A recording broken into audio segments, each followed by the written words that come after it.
Bonjour tout le monde, je suis ravi de vous retrouver pour cette deuxième vidéo de la semaine. Aujourd'hui au programme, dans un premier temps, je vais vous parler d'un indicateur graphique qui me semble relativement pertinent à propos du fondamental même du Bitcoin. Et ça se nomme le MV-RV ratio. Je vais vous expliquer tout ça juste après. Et ensuite, on va enchaîner avec des analyses habituelles. Et on va commencer avec l'altcoin dominance et voir comment naviguent les capitaux en fonction des différents mouvements du marché. Et puis on va dériver sur certains altcoins. On va regarder le KNC, donc de Kyber Network, c'est un token de la finance décentralisée. Ensuite, on va regarder ICX de Icon. Ensuite, on va regarder Link. On va regarder à nouveau Kusama. On va regarder Matic. On va regarder UOS. On va regarder Nexo. Je vous expliquerai un petit peu. C'est un projet que je suis depuis un petit moment et dont j'aimerais vous parler aussi dans une vidéo spécifique un jour.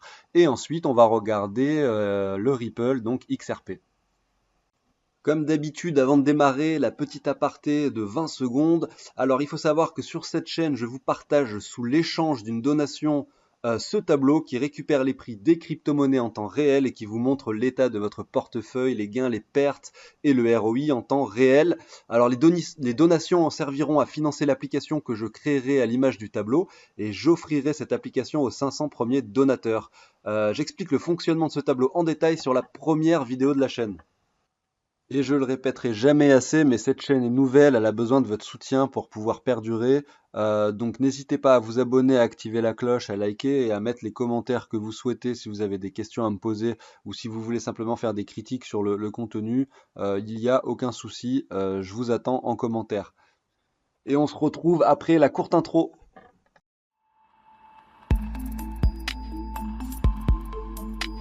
Alors on commence avec le MVRV ratio. Écoutez cette explication en entier, vous allez comprendre la pertinence en fait de ce ratio qui va nous servir d'outil fondamental pour analyser un petit peu le cours du Bitcoin. Alors en fait, c'est un ratio qui va récupérer ce qu'ils appellent en anglais le realized cap, qui pourrait être traduit en fait par la capitalisation réalisée. Et cette capitalisation est calculée différemment en fait de la capitalisation du marché classique que l'on connaît tous. Donc je m'explique. Alors la capitalisation du marché classique, le market cap donc, que l'on connaît tous, est calculée en prenant le dernier trade du Bitcoin. Par exemple, si le dernier échange a été effectué aux alentours de 18 000 $, eh ben, la capitalisation du marché considérée du Bitcoin est égale au nombre de Bitcoins en circulation multiplié par 18 000 tout simplement. Donc ça correspond à la capitalisation que l'on connaît et qu'on peut entendre partout, qui est aujourd'hui autour de 340 millions de dollars environ. Alors que cette capitalisation réalisée est en fait calculée en prenant en compte le prix du Bitcoin considéré lors de sa dernière transaction. Donc par exemple, si j'ai acheté du Bitcoin à 6 000 $ il y a quelques mois et que je l'ai toujours dans mon portefeuille et que je ne l'ai jamais transféré, eh ben on va considérer dans ce calcul de capitalisation réalisée que ce Bitcoin-là vaut 6 000 $. Et en fait, on fait ça pour tous les Bitcoins, ce qui veut dire que plus cette capitalisation réalisée est élevée, et plus les personnes en fait qui ont acheté des bitcoins et qui en ont dans leur portefeuille, dans leur wallet, l'ont eu cher en fait. Donc maintenant qu'on a compris ça, je vais revenir au calcul du ratio MVRV. Alors en fait, on va diviser donc la première capitalisation dont je parlais, le market cap classique, par en fait la capitalisation réalisée et on va obtenir notre ratio. Et donc par conséquent, plus ce ratio est élevé, et plus l'écart entre en fait ces deux chiffres que l'on divise l'un avec l'autre est important. Ce que je veux dire par là, c'est que plus donc le market cap classique est élevé par rapport donc au ratio lui réalisé qui sera faible. Et dans ce cas-là, notre ratio augmente. Euh, Qu'est-ce que ça veut dire? Donc ça veut dire que plus ce ratio est élevé, et plus les personnes qui possèdent du Bitcoin sont en train en fait de gagner de l'argent. Et donc vraiment, plus ce ratio est élevé, et plus les gens sont en profit de façon générale. Et donc ce qu'il faut savoir, c'est que plus ce ratio est élevé, plus les gens donc, vont pouvoir potentiellement, ou vont vouloir potentiellement vendre dès que ça leur semble quand même très très intéressant et très très profitable. Donc maintenant que vous avez compris, je vous montre un petit peu le graphique. Et vous avez donc en jaune le prix du Bitcoin face au dollar, et vous avez donc ici en marron le ratio. Donc quand ce ratio est négatif, ça veut simplement dire que la plupart des gens sont en train de perdre de l'argent, donc c'est l'esprit inverse finalement. Vous l'avez compris. C'est-à-dire que la plupart des gens ont acheté du Bitcoin plus cher et avec le prix actuel, donc et la capitalisation actuelle, donc le chiffre qui est en haut de la division, eh ben, est quand même du coup plus faible que le market cap réalisé. Et ce qui va être intéressant de regarder, c'est les précédents bull run. Et en fait, on va observer un petit peu le MV/RV ratio, à combien il était quand les gens ont vraiment décidé de vendre, quoi. Quand est-ce que le bull run était vraiment à son paroxysme et quand est-ce que l'euphorie était à son maximum. Et ben voilà, les gens ont jugé intéressant en fait de prendre profit quand le MV/RV ratio, par exemple, lors du bull run de 2017, fin 2017, début 2018, était à son paroxysme en fait à 4,72. Bah, ce qui veut dire en fait que le chiffre, donc le market cap total, était quand même 5 fois plus important que le market cap réalisé. Donc les gens étaient en profit en moyenne de 5 fois ce qu'ils avaient misé. Donc c'était quand même hyper intéressant à ce moment-là. Et c'est le chiffre auquel en fait, les gens ont jugé intéressant de prendre des profits pour ensuite avoir un marché qui perd 85% de sa valeur. Lors des bull runs précédents, on avait touché 5,88 et ici, voilà, 5,64. Et lors du bull run encore précédent, on avait touché les 6,60. Donc en fait, ce que je veux dire par là, c'est qu'on peut voir à chaque fois que les gens prennent profit quand même de plus en plus vite sur chaque bull run. Donc je ne sais pas jusqu'où on peut aller. Actuellement, on est à 2,6. Donc si le bull run démarre réellement en ce moment, est-ce qu'on peut considérer donc qu'on fait des plus bas à chaque fois et que les gens vont peut-être prendre profit à partir de 4? Je ne sais pas, mais en tout cas simplement pour vous donner une idée et essayer de voir un petit peu jusqu'où on peut arriver pour prendre des profits. Vous allez peut-être par exemple, vous pouvez vous en servir comme indicateur supplémentaire finalement pour prendre vos profits. Si jamais vous voyez le MV/RV ratio arriver à 4, vous allez peut-être pouvoir prendre un petit peu de profit. Vous dites bon bah là c'est une zone intéressante, peut-être que on va pouvoir acheter quand il sera un peu plus bas et qu'il va continuer à monter. Bah, comme c'était le cas ici par exemple, là il était à 2,18, il est redescendu à 1,45, voilà. Donc on peut essayer de on peut essayer de définir un petit peu des zones de vente grâce à cet indicateur, évidemment couplé avec plein d'autres choses. Mais voilà, c'est pour vous dire que c'est assez pertinent et assez intéressant comme indicateur. J'en ai fini avec le MV/RV ratio, on va enchaîner avec la suite. On continue rapidement avec l'altcoin dominance. Donc, regardez, d'habitude, la dernière fois, je vous avais mis le graphique de la Bitcoin dominance, qui est finalement l'exact inverse de celui-ci. Donc là, pour regarder l'altcoin dominance, vous marquez total 2 divisé par Bitcoin USD, tout simplement. Et ça va vous mettre en fait l'altcoin dominance. Donc c'est intéressant aussi de voir le graphique en sens inverse pour essayer de voir un petit peu ce qui pourrait se passer. Si on repart en 2016, on peut voir que en fait les altcoins ont vraiment surdominé le Bitcoin pendant la totalité de cette année 2017 et de ce bull run. Aujourd'hui, nous, on n'est pas dans une euphorie encore totale sur les altcoins. On peut voir qu'on a touché un bottom au niveau du mois d'août 2019 et ensuite on a connu en fait une petite alt season donc avec un marché qui a récupéré quand même alors attendez, je vais enlever l'aimant, qui a récupéré environ 62% quand même, c'est beaucoup par rapport au Bitcoin avec les tokens de la finance décentralisée qui ont vraiment surperformé ce dernier et qui a permis de connaître ce qu'on a connu.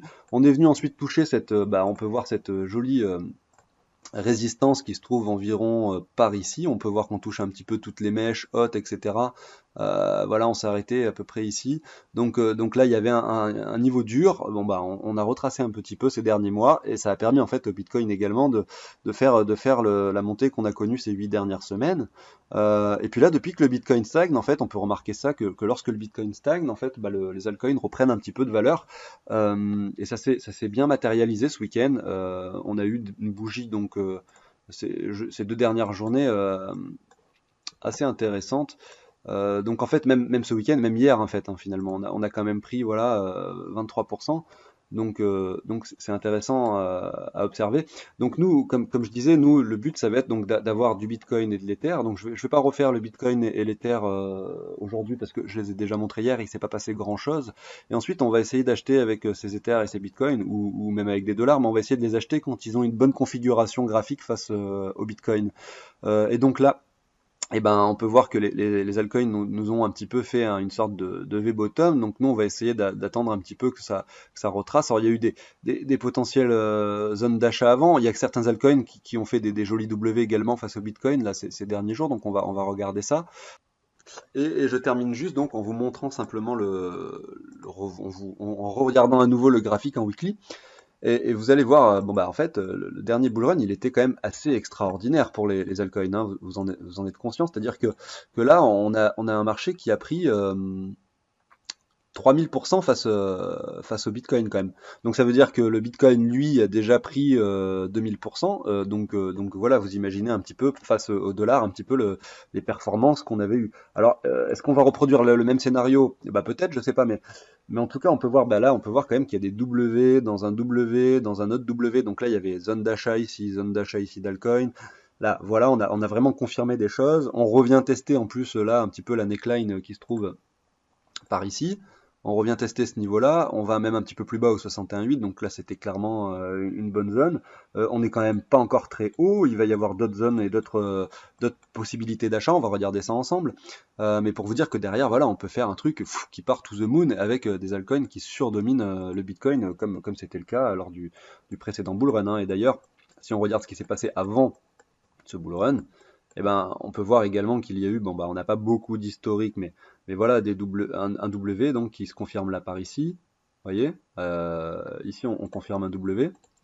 Tac. Ensuite, là, on revient un petit peu tester des niveaux bas sans venir sur la neckline, mais bon, ça nous laisse encore des opportunités. Mais malgré tout, ensuite, quand c'est parti, voilà, ça rigolait pas, hein. Là, quand le Bitcoin lui montait, les altcoins montaient encore plus et c'était la folie. Voilà, donc on continue avec le premier altcoin qu'on va regarder aujourd'hui, et c'est donc Kyber Network, donc KNC. On peut voir que voilà, on a quand même fait des niveaux bas. On peut voir un joli W qui vient de se former et de se confirmer, donc les jours précédents. Donc si on se met un petit peu en droite pour un petit peu observer ce qui se passe, voilà, on peut clairement voir ce W joliment formé. Donc vous pouvez potentiellement acheter sur cette cassure, ou alors vous pouvez, si vous voulez du KNC dans votre portefeuille, vous pouvez également acheter sur le retour de la neckline. Donc le W est confirmé ici, hein. Vous pouvez acheter également par ici. Vous pouvez également donc vous tracer un petit Fibo comme ceci et acheter les 61,8 donc sur cette zone-ci. Euh, voilà, il y a plusieurs zones d'achat qu'on peut identifier. Donc après, à voir ce que vous avez envie selon votre stratégie. Mais là, on a clairement une confirmation de quelque chose qui est assez propre, sans pour autant dire qu'on va réellement prendre de la valeur tout de suite, parce qu'on n'a pas vraiment de latéralisation du marché, on n'a pas de cassure de trendline, mais malgré tout, là, on peut quand même commencer à identifier des bonnes structures et des bons niveaux pour commencer à acheter, notamment parce qu'on est dans notre zone de rechargement, même plus bas au 85,4. C'est une zone pertinente pour les altcoins, les 85,4. On n'a pas cassé la trendline, mais bon, comme je disais, c'est pas forcément un outil moteur essentiel pour commencer à acheter. La structure, donc, on l'a eu. On a bien la divergence également. Donc tout simplement, ça peut être intéressant de commencer à recharger de cet altcoin. Donc pour la divergence, je vous le trace comme ceci, hein. Vous l'avez probablement déjà vu, vous commencez peut-être à avoir l'habitude. Voilà, pour KNC. On enchaîne avec Icon, donc ICX face au Bitcoin. Alors contrairement à KNC, on nous a pas fait une structure très propre ici. Il avait fait un nouveau plus bas avant de faire cette petite poussée. Donc là, moi, c'est pareil. C'est comme d'habitude, je vois donc un V-bottom qui va être potentiellement amené à être retesté. Donc, est-ce que on doit acheter là? Bah, écoutez, on voit même que le W est pas encore confirmé en fait. Finalement, il faudrait que à la fin de cette journée, donc à minuit, vers les alentours de minuit, on ait donc une bougie qui clôture au-dessus de ce niveau-là. On peut voir que ce matin on y a été, mais malheureusement on est venu rechercher ce niveau. Donc on va attendre une potentielle confirmation, même si c'est pas un W très propre. Ça peut être quand même un premier niveau d'achat avec un très faible montant.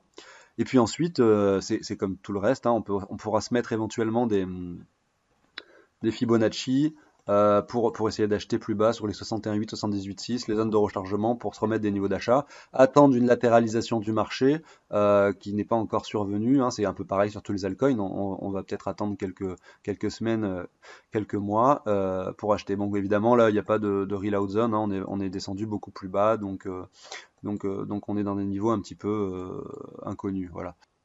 Je continue avec Kusama, j'en parlais hier, je vous disais simplement que c'était un projet qui m'intéressait énormément et on peut voir qu'il nous a fait une bougie d'enfer très récemment qui est en train d'être ravalée actuellement pour finalement peut-être ne pas confirmer ce W, c'est exactement identique au token précédent, on voit qu'il descend encore.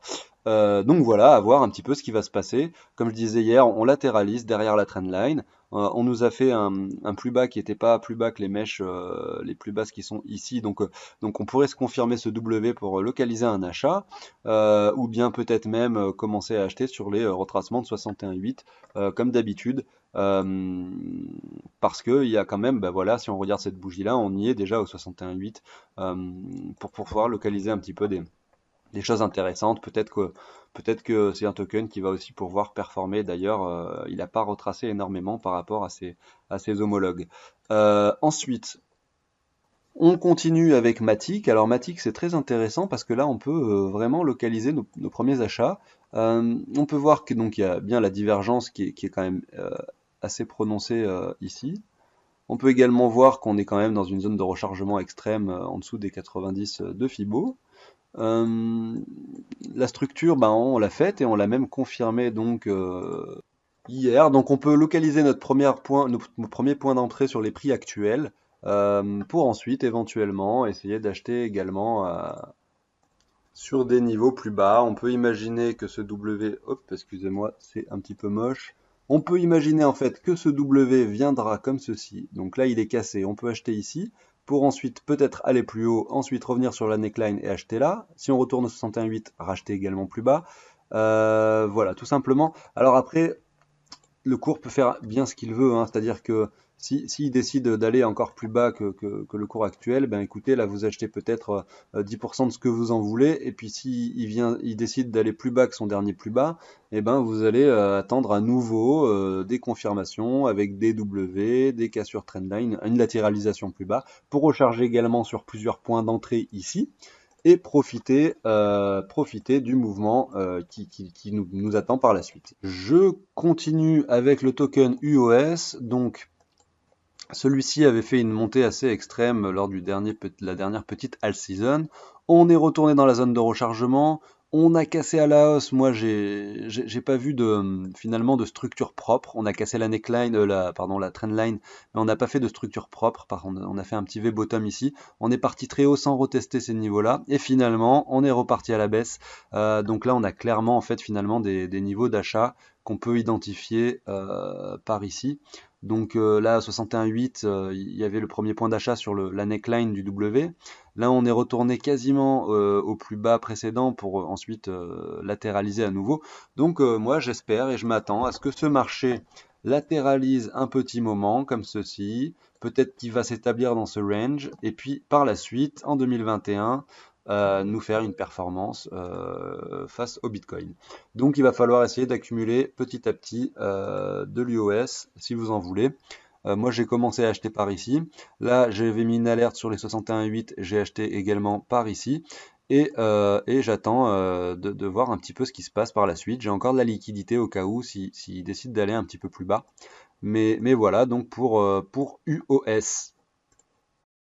Je continue avec Nexo. Comme je disais, c'est un token dont je parlerai un projet dont je parlerai sur une vidéo spécifique.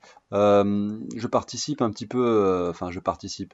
J'ai de l'argent dans ce projet depuis environ 8 mois et ça me rapporte un petit peu. C'est quelque chose de très intéressant qui permet de faire du lending et en fait également du coup de gagner des intérêts sur des euros ou sur des crypto-monnaies.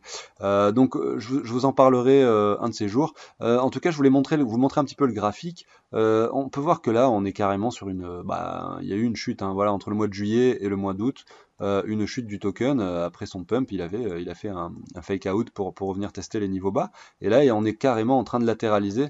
Je crois beaucoup en ce token en fait. Je me dis que c'est quelque chose qui pourrait vraiment performer par la suite, surtout après une latéralisation comme ça aussi propre qu'on peut observer. Alors, je sais pas si, voilà, là, on peut clairement essayer d'identifier une zone dans des cas comme ça, comme ceci, pour essayer d'acheter sur des niveaux bas. Tout simplement, on peut voir que ça a été testé une fois, deux fois, trois fois, quatre fois. C'est une zone où beaucoup de personnes remplissent leur bague de tokens Nexo. C'est donc une zone intéressante pour localiser ces achats. On enchaîne avec le dernier token du jour, c'est Ripple XRP. Donc je pense que personne n'a manqué ce pump qui s'est produit. Donc là c'est assez extrême. D'ailleurs on peut voir cette mèche là face au BTC qui représente quand même 27% de va-et-vient. Si on se met en weekly, on peut voir qu'en fait c'est un token qui a l'habitude de faire des choses comme ça. Regardez ce qui s'était passé en octobre 2018 là. On peut voir qu'il a vraiment fait quelque chose d'extrême. Il nous fait des petites bougies rouges et d'un coup, hop, il fait des bougies extrêmes. Il s'est passé la même chose lors du bull run précédent. Il se différencie un petit peu des autres par ça, parce qu'il est vraiment imprévisible. Ouais, c'est vraiment un token imprévisible. J'ai remarqué, moi j'ai essayé de le trade, c'est vraiment pas évident. Donc c'est bien d'acheter régulièrement sur des niveaux qui stabilisent et sur des niveaux des zones d'accumulation. Si on se met en journalier, on peut voir qu'en fait, en effet, il n'y a pas eu voilà, il n'y a pas eu vraiment de W. Alors, il y a eu des petits W qu'on peut peut-être identifier en 4 heures ici, mais vous voyez, rien de bien pertinent en daily en tout cas. Et donc, voilà, c'était pas forcément évident à prendre comme trade. En plus, quand on voit ça, on n'a pas forcément envie d'acheter ici. On peut imaginer un retest. Euh, donc voilà, mais après c'est aussi pour ça que moi je dis que c'est quand même intéressant d'acheter, alors on va se mettre en weekly parce qu'il y a beaucoup d'historique sur ce token, d'acheter sur les 61,8. Donc par exemple quand je dis ça, je veux dire que par exemple si vous êtes sur ces niveaux-là, que vous voyez quelque chose d'extrême avec un V-bottom là ici, comme ceci, eh ben, c'est intéressant d'acheter éventuellement sur ces niveaux-là de 61,8. Donc évidemment, derrière, ça continue à chuter, donc vous n'êtes pas forcément sur le meilleur point d'entrée. Mais malgré tout, vu qu'il ne vous fait pas de doublé propre, au final, quand il va monter, vous allez être gagnant. Si ça continue à descendre finalement par ici, là, tac, il nous refait un V-bottom. Donc là, qu'est-ce qu'on fait? On peut à nouveau localiser un achat sur les 68, donc par ici, quand il vient retester ces niveaux-là, ou même là, quand il vient retester son ancien plus bas. Après, évidemment, s'il va plus bas, on peut pas savoir jusqu'où il va aller, et on s'attend à ce qu'il nous fasse des belles structures derrière. Sauf que, comme je le dis, c'est un token très imprévisible. Voilà pour XRP.